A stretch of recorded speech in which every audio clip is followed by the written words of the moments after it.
¿Cuál es tu top 3 de conspiraciones que tú tienes? O sea, las que más dices tú son impactantes y que yo creo totalmente.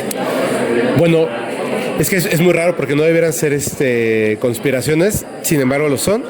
Creo que en tercer lugar estaría todo lo que tiene que ver con este grupo de personas, la élite, Illuminati, como les quieran decir, que tienen a un Dios distinto al que el resto de las personas generalmente tiene, ¿no? O sea, de estos 14,000 dioses que están actualmente y que hay unos que tienen mucha fuerza, ellos tienen a otro dios. Y eso me parece súper interesante. Lo vemos con el Bohemian Group, lo vemos con el culto a Moloch, que Moloch realmente no es el nombre de esta entidad. Ese creo que sería el número 3. El número 2, creo que tendría que ver mucho con el tema, es que me debato si ese sería el número 2 o número 1, pero creo que tiene que ver también de esta élite, de la manera en la que controlan, pero de las cosas que les gustan, que son como, yo sé que es muy difícil decirlo, sobre todo cuando hablamos, sí, cuando tenemos que traducirlo para estas plataformas y redes sociales, pero ya sabes que hacen cosas tremendamente malignas con los más pequeños. Ese tipo de cosas me parece muy extraño, ¿no? O sea, lo que tiene que ver con el señor de la isla, con todo el tema que tiene que ver con alimento italiano por nombre que le pusieron. Y de repente vemos artistas y personas que empiezan a denunciar esto y todos acaban bajo tierra y siempre ellos solitos decidieron hacer esto, pero tienen las costillas rotas, pero tienen golpes en el cráneo, o sea, cosas irreales, y aún así nos enteramos en noticias de esto, nadie levanta la voz. Yo creo que sería el número 2, y el número 1 sería 1939. De hecho empieza en 1936, pero 1939, el tema de la campana, que lo conocemos en Alemania, lo conocemos en la Segunda Guerra Mundial, después viene lo de Roswell, después viene 1949. Es una serie de sucesión de eventos increíbles, pero hemos cumplido literalmente un siglo de que estas personas, que no es el gobierno, pero estas personas que se han enquistado ahí y que piensan que lo controlan todo, que tienen que ver con las otras dos conspiraciones, un siglo mintiéndonos acerca de la realidad del fenómeno extraterrestre, personas sin vida por todos lados, personas ridiculizadas por todos lados, personas señaladas por todos lados, una cosa que en ningún guión de ciencia ficción cabe. 100 años de mentirnos, no sabemos quiénes somos, no sabemos por qué estamos aquí, no sabemos quiénes son nuestros vecinos, me parece alucinante. Yo creo que esas son las 3 conspiraciones desde mi punto de vista más grandes. Como uno de los máximos referentes que tienes, que eres tú, hablando del tema OVNI, y que tienes bastante experiencia en esto, o sea, lo tuyo es muy vasto, ¿por qué crees tú que los gobiernos, en dado caso que quieran hacer un ocultamiento de este tipo de manifestaciones y de lo que es muy evidente que puede existir en otros planetas, ¿cuál sería el interés fundamental? ¿Qué crees tú, Fepo, que quiere el gobierno en ocultar esto? ¿Por qué? Es que en realidad no es el gobierno. El gobierno en general, o sea, el grupo de personas que manejan los gobiernos, no saben de estos temas. La ignorancia en ellos. Están en toda la ignorancia. Entonces, cuando se les habla de esto, dicen, los locos de los ovnis, etcétera, no lo comprenden. Y de eso se han tomado las personas que sí tienen el conocimiento, que sí tienen el poder. El director de la CIA, la gente de la NSA. Les decimos la élite, pero en realidad son personas de carne y hueso que tienen esta información. Se han aliado con empresarios muy grandes, no con Elon Musk, por supuesto, con otro tipo de empresarios que están desarrollando cosas generalmente, pues, productos bélicos, el poder, el control, un montón de cosas, o sea, incluso cosas que pueden trabajar con el tejido de la realidad, y entonces a ellos les conviene mantenernos en la ignorancia. Por eso es que nuestros gobiernos no lo saben, y de repente cuando alguien en el gobierno, un congresista en Estados Unidos, acaba de estar aquí en México, quiere enterarse de esto, comienza a tener información, los terminan callando. De repente viajan hasta México, y me parece increíble que de todos los cuerpos que existen recuperados en Nazca, le muestran la única mano que sabemos que es falsa. Se me hace increíble, ¿no? De todas las evidencias que tenemos del fenómeno extraterrestre, le muestran una esfera metálica que es totalmente dudosa para la comunidad científica seria. Y al final, pues, seguimos sumergidos en la ignorancia. La de Buga. Sí. La de Buga. Sí. Tiene muchas dudas, ¿no? tiene más dudas que aciertos.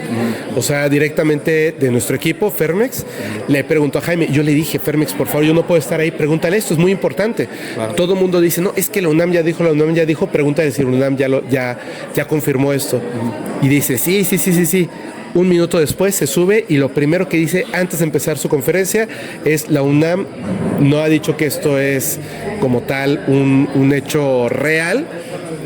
Una persona que estudió en la UNAM, que nosotros tenemos contratada, es la persona que dice que la UNAM dice esto, pero no es así. La UNAM no ha dicho que sí o que no.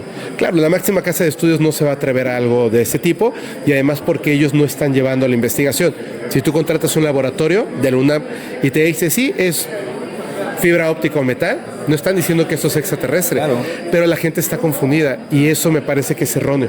Me parece muy bueno que Jaime haya hecho esa observación, que lo haya subrayado.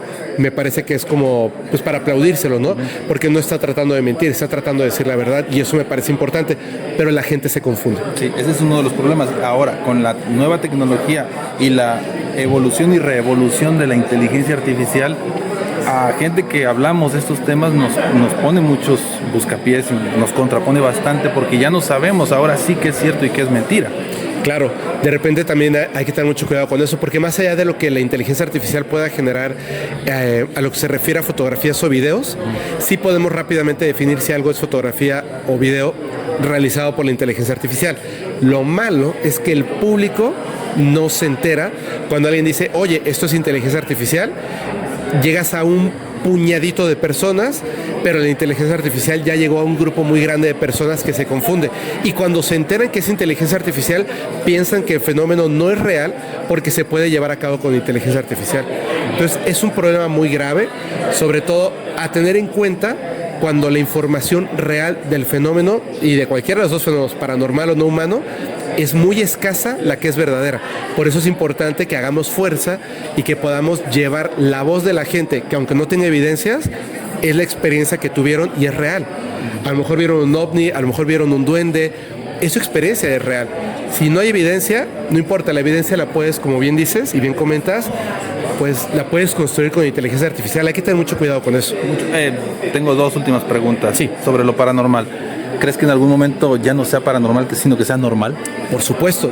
De hecho, por ejemplo, ahora cuando hablamos de ciertas cosas que tienen que ver con la medicina o con la ciencia, solamente falta, de verdad, zambullirse un poquito en la historia, y eso proviene de alquimistas, proviene de brujas, proviene de todas estas prácticas ocultas que antes se les decía brujería.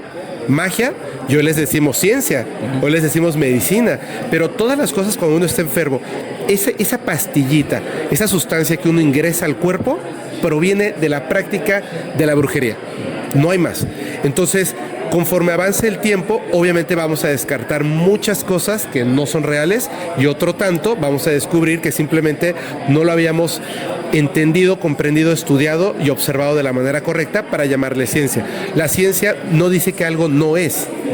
La ciencia descarta y te dice lo que es. Cuando no sabe qué es esto, es humilde y te dice no lo sé ahora.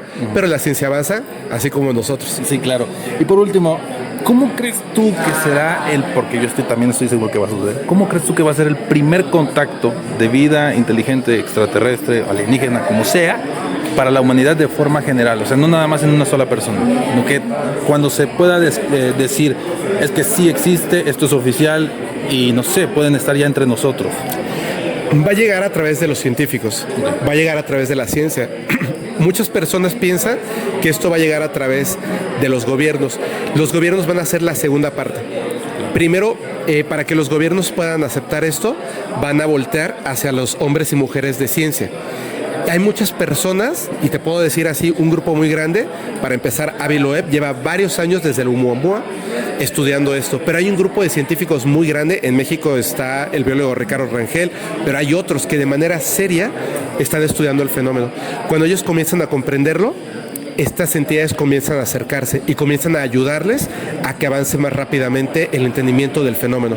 Ellos necesitan que primero el ser humano lo comprenda, luego que los gobiernos lo acepten, y entonces como sociedad podamos, en esa apertura de conocimiento, entenderlo, comprenderlo y generar el contacto. Hay muchas personas que dicen que esto va a llevar más o menos unos 25 años. Yo creo que más o menos vamos a estar entre los 15 y los 25 años, pero la cuestión está no en cuándo se culmina, no en cuándo sale por televisión, sino cuándo comienza. Y yo siento que comenzó este año. Este año agarró muchísima fuerza. Los gobiernos están observando esto, muchos científicos están diciendo, oye, de manera seria hay implantes extraterrestres, hay materiales, metamateriales extraterrestres, hay tejidos extraterrestres, hay historias sorprendentes y hay muchas cosas que con ciencia sí podemos estudiar. Y luego gobiernos están empezando a asomarse porque se dan cuenta que otras personas ya les ganaron. Y si tú generas tecnología a partir de estas evidencias reales y tangibles que existen, pues hay un acercamiento, hay un avance en lo que se refiere a la tecnología, hay un avance espiritual y estas entidades poco a poco van a poder construir el camino para acercarse, porque lo hacen de manera positiva 100%. Tenemos que construir nosotros ese momento positivo para que ocurra. Ya comenzó, pero vamos a ver los cambios poco a poco. Genial. Poco a poco, hay que tener paciencia. Genial. Bueno, pues bienvenido a Jalapa. Gracias. Ven todas las veces que quieras, eres más que bienvenido. Aquí hay muchísima evidencia y hay mucha actividad en varios lugares, es una zona muy rica en ello y ojalá vuelvas pronto. Y bueno, el mensaje que le puedes dar tú a toda la gente, a toda la comunidad paranormal de Jalapa. Claro, no pierdan la esperanza, siempre hay que tener paciencia, hay que tener y darse el tiempo para poder observar el cielo, para poder escuchar a nuestro interior, para poder creer en nosotros mismos, creer en nuestros familiares, amigos y personas que nos dicen que han experimentado algo paranormal, algo del fenómeno no humano, y pensar que la realidad es que estos temas son siempre positivos. Pueden dar miedo, porque lo desconocido da miedo, siempre, pero son siempre positivos. Sí. Muchísimas gracias. A ti, muchas gracias. Gracias. Listo.